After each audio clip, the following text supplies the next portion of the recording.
Mais je me souviens, quand mon épouse était chrétienne à la maison, elle aimait bien se mettre sur le canapé pour lire sa Bible. Elle avait une foi qui dépassait bien des limites.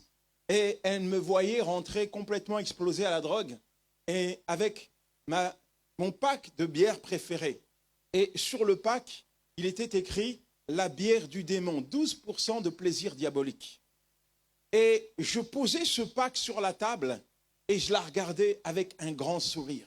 Et je lui disais, alors qu'elle me prodiguait des messages de la part de Dieu, je lui disais, tu vois, il n'y a que ma bière qui peut faire quelque chose pour moi. Il n'y a que la bière qui peut colmater mes souffrances. Et je revois encore ce petit bout de femme.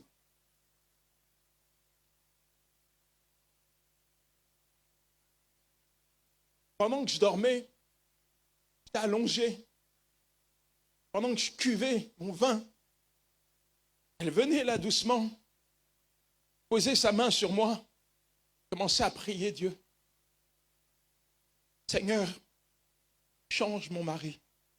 Seigneur, fais de lui un homme nouveau. Seigneur, libère-le de la drogue. Tous les matins, c'était pareil. Posait sa main sur moi et elle priait Dieu. Et Dieu a entendu la voix de ses larmes. Et il a répondu en son temps. C'est pour ça que je dis que la prière, ça marche.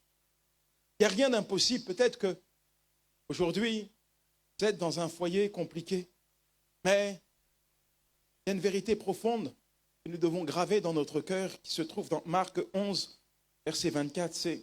Il est dit, tout ce que vous demanderez en priant, croyez que vous l'avez reçu et vous le verrez s'accomplir. Tout ce que vous demandez en priant, croyez que vous l'avez reçu et vous le verrez s'accomplir. Je dis ce matin, tu peux vivre un miracle. Dieu n'est pas au chômage. Dieu n'est pas à la retraite. Dieu ne pointe pas aux ascédiques ou à Pôle emploi. Non, Dieu est le même hier, aujourd'hui, éternellement. Et ce qu'il a fait dans la vie de nos pères, il peut le faire aujourd'hui dans notre vie.